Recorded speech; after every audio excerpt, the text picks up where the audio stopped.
La luna, eterna compagna notturna del nostro cielo, ha stregato l'umanità con la sua luce argentea e il suo mistero millenario. Simbolo di intuizione, cicli vitali e connessioni cosmiche, la luna si erge come un faro nel buio del cielo, ispirando riflessioni profonde sulla natura della vita e della consapevolezza. In questo breve viaggio attraverso la simbologia lunare, esploreremo le sue molteplici sfaccettature, immergendoci nel suo fascino intramontabile. Alla fine di questo intrigante viaggio lunare, vi prometto un'inaspettata rivelazione che lascerà senza parole e porterà la vostra comprensione della luna a un livello completamente nuovo. Una scoperta sorprendente e affascinante vi attende. Restate con noi, perché quello che sveleremo potrebbe cambiare per sempre la vostra percezione della luna e del suo impatto sulla nostra esistenza. Lo studio semiotico di un simbolo, analizzando i suoi elementi morfologici, molte volte comporta il rischio di distruggerlo, poiché diversi valori possono coesistere all'interno di un simbolo. Per questo motivo è un'interpretazione religiosa o filosofica specifica che gli conferisce veramente un senso e lo trasforma in un tutto. Nel nostro caso odierno, con la luna, gli aspetti simbolici principali, come l'intuizione come metafora dell'inconscio e le sue fasi come metafora dei cicli vitali e della rigenerazione, hanno tessuto una rete immensa, creando infinite simmetrie, analogie e interpretazioni. Non è sempre facile raggiungere il centro di una rete simile. Spesso emergono nuclei secondari che possono sembrare i più antichi o i più importanti. In questo modo, nel simbolismo lunare, ci troviamo di fronte a una carica molto complessa, in cui possiamo evidenziare elementi come l'inconscio, le acque, il femminile, la morte, la rigenerazione e l'occulto. Diverse mitologie si ergono intorno a questi elementi intrinseci al simbolismo lunare. È quindi necessario chiarire, prima di iniziare, che la luna si collega alle sue norme simboliche un gran numero di realtà e destini, ed è per questo che il simbolismo lunare è così ampio e complesso. Se non lo hai ancora fatto, iscriviti al canale e attiva la campanella delle notifiche. Il filosofo romano Cicerone scrisse quanto segue: «Ogni mese la luna compie la stessa corsa del sole in un anno, e la sua influenza contribuisce in gran parte alla maturazione delle piante e alla crescita di esse». Il commento di questo filosofo contribuisce a spiegare il ruolo significativo che le divinità lunari hanno avuto nell'antichità, come Nana, Hathor, Selene, Artemide, Ishtar e molte altre. Diversi popoli hanno percepito la relazione tra la luna e le maree, così come tra la luna e le piogge. Quest'ultima relazione è stata confermata recentemente dalla scienza. La gravità della Luna influisce sull'atmosfera terrestre e a sua volta la pressione atmosferica influenza le piogge. Quando la Luna è in una posizione più elevata, le precipitazioni sono minori. Altrettanto notevole è la peculiare relazione tra i cicli lunari e la vita umana. Questo si manifesta soprattutto nel ciclo fisiologico della donna. Come è noto, molti scienziati hanno teorizzato che la vita animale abbia avuto origine in mare, stabilendo possibilmente un ritmo di cicli vitali lungo milioni di anni, un ritmo che naturalmente includeva l'influenza della luna sulle maree. Un altro fattore essenziale del perché della simbologia lunare è correlato alla apparente modifica della sua forma attraverso le fasi che generano l'illusione visiva di cambiamenti ciclici. È molto probabile che, a causa della relazione della luna con i cicli della donna, sia stata spesso identificata con divinità femminili, aggiungendo inoltre ai suoi aspetti simbolici connessioni con il concetto di fertilità e formando la coppia perfetta per le divinità solari, che erano per lo più maschili. Fin dalla più remota antichità non manca la prima rappresentazione dell'irogamia dell'archetipo del matrimonio alchemico tra il Sole e la Luna. Oggi si riconosce che i cicli lunari sono stati utilizzati prima dei cicli solari per misurare il tempo, poiché i mesi lunari erano facili da misurare attraverso le fasi della Luna. Successivamente si perfezionarono nei calendari lunisolari, dove questi mesi venivano utilizzati per misurare l'anno solare.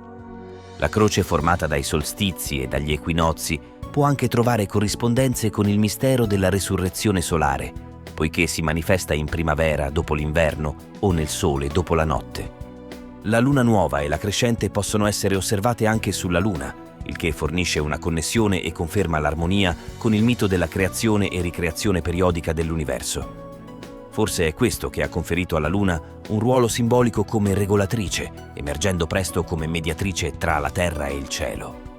Così vediamo che la Luna non solo misura e determina periodi, ma li unifica anche attraverso la sua azione. Ciò ci porta a come si raggruppano attorno alla sua figura simbolica le immagini delle acque, attraverso le maree e le piogge, della notte e della fertilità della terra, nonché della fecondità della donna. Non meno importante è la rappresentazione simbolica dei cicli vitali, poiché è un elemento simbolico che non rimane immutabile, ma subisce modifiche sotto forma di cerchi e fasi. Ora, molti di voi stanno probabilmente pensando: beh, niente rimane immutabile, tutto cambia ciclicamente, il che è corretto. Tuttavia, nel caso della Luna, questo processo poteva essere seguito chiaramente dall'occhio umano in brevi periodi di tempo grazie alle sue fasi. Queste fasi, per analogia, non solo sono state paragonate alle stagioni annuali, ma anche alle età umane, determinando una maggiore vicinanza della Luna al mondo biologico, da cui scaturisce la credenza mitica in alcuni. Le antiche culture, durante la fase di occultamento della Luna, associavano questa fase a quella della morte, con la conseguente idea in alcuni culti che i defunti andassero sulla Luna. Inoltre, alcune tradizioni che ammettevano la reincarnazione sostenevano che le anime provenissero dalla Luna dopo un processo di rigenerazione spirituale. A proposito di ciò, lo studioso di storia delle religioni Mircea Eliade scrive quanto segue. La morte non è quindi un'estinzione, ma una modifica temporanea del piano vitale. Per 3 notti la Luna scompare dal cielo, ma al 4º giorno rinasce. L'idea del viaggio verso la Luna dopo la morte è ancora conservata in alcune culture orientali. Il pitagorismo ha dato un nuovo impulso alla teoria astrale, le isole dei Beati e tutta la geografia mitica si è proiettata su piani celesti, come il Sole, la Luna e la Via Lattea. In questa formula tardiva non è difficile scoprire un ruolo ricorrente.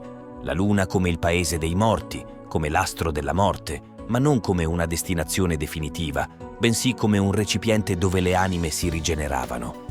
Lo spazio lunare non era altro che una tappa dell'ascensione, e naturalmente c'erano anche altre tappe come il Sole, la Via Lattea, il Cerchio Supremo, eccetera.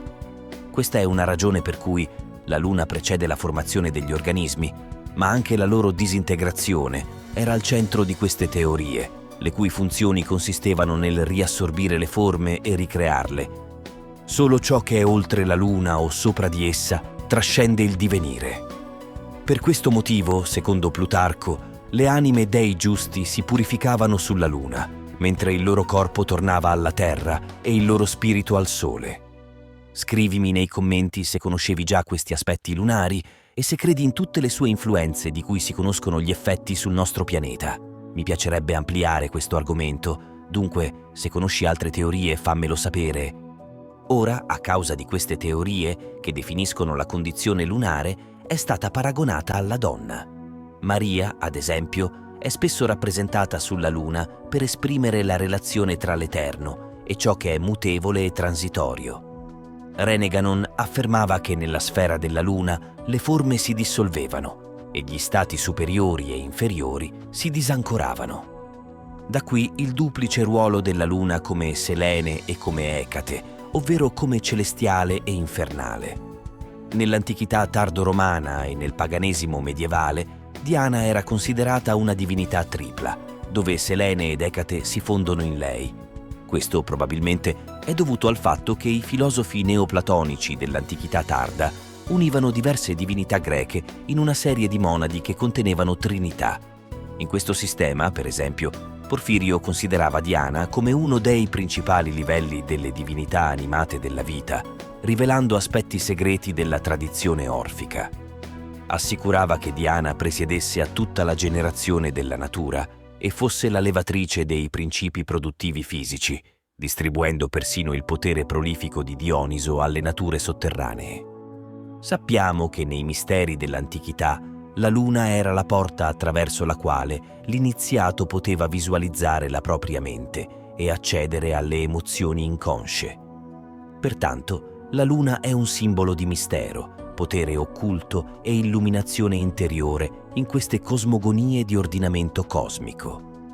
In questo tipo di cosmogonie, la luna è considerata in certo modo come una versione in miniatura del Sole, un Sole personale per la Terra. Se il Sole vitalizza e ordina l'intero sistema planetario, la Luna agisce solo sulla Terra e per il suo carattere passivo nel ricevere e riflettere la luce solare è identificata all'interno del principio duale come il femminile. Nella simbologia esoterica, la Luna è anche associata all'uovo del mondo, alla matrice e all'arca. Il satellite è considerato la guida del lato oscuro della natura, rappresentando la controparte del Sole, ovvero l'opposto alla vita manifestata e all'attività ardente. Il lato oscuro della Luna simboleggia l'aspetto nascosto e i processi invisibili della natura. Nell'antico Egitto, la divinità della Luna era Honshu, conosciuta dagli antichi egiziani come il viaggiatore, il bruciante e il difensore. Si credeva che Honshu lavorasse insieme a Thoth nel marchiare il passare del tempo ed era considerato una forza molto importante nella creazione di nuova vita.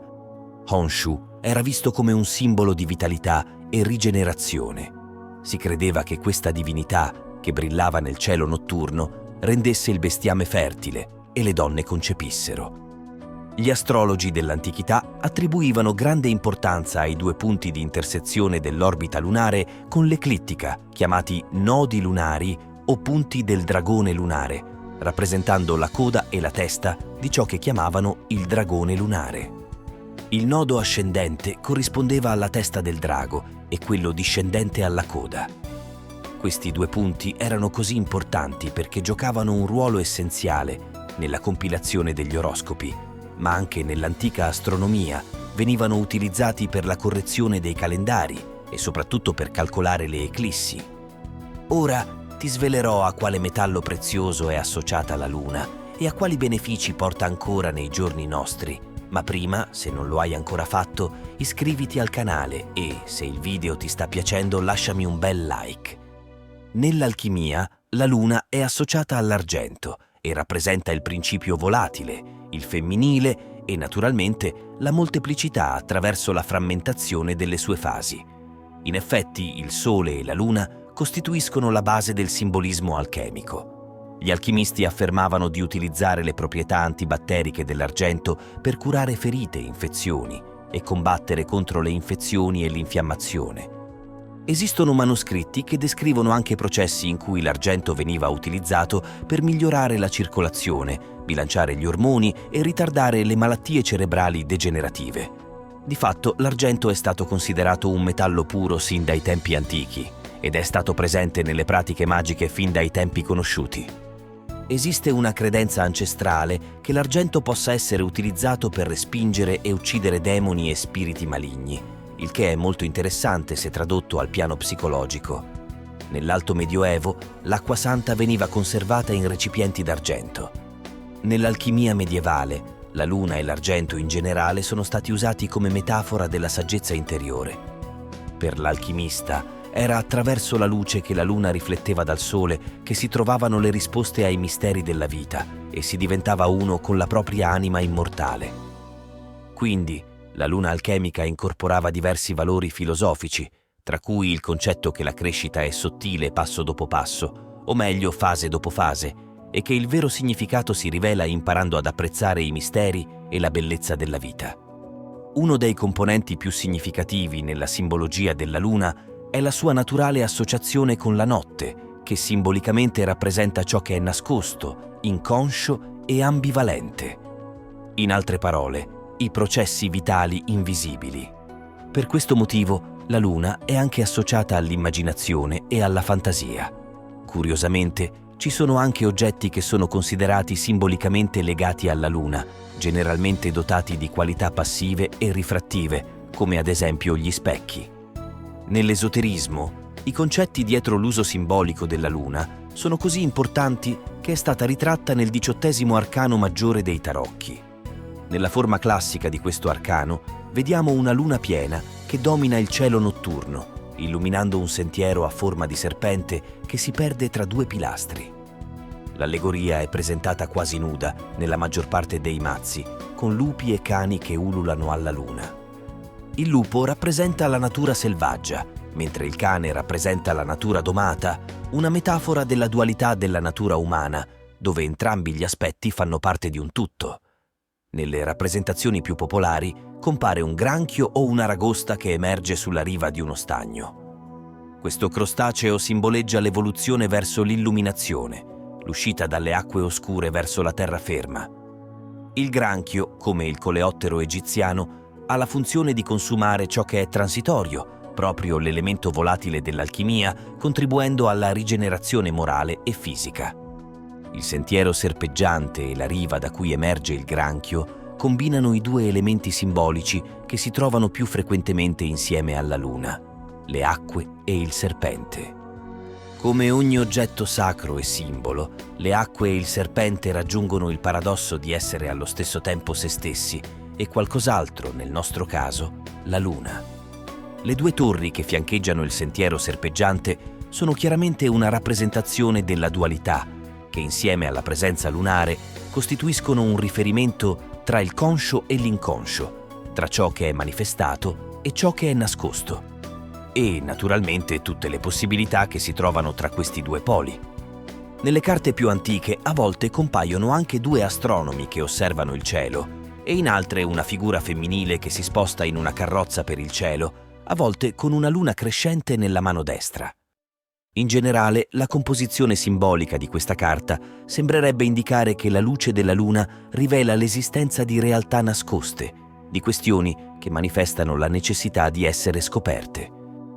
La tenue luce della luna rappresenta l'intuizione che serve da guida attraverso le ombre della notte, ovvero attraverso l'interno. Il visionario dovrebbe vedere le cose sotto la luce lunare dell'istinto e della percezione, ma come abbiamo già visto, la luna non simboleggia solo i sogni, l'intuizione e l'inconscio acquoso.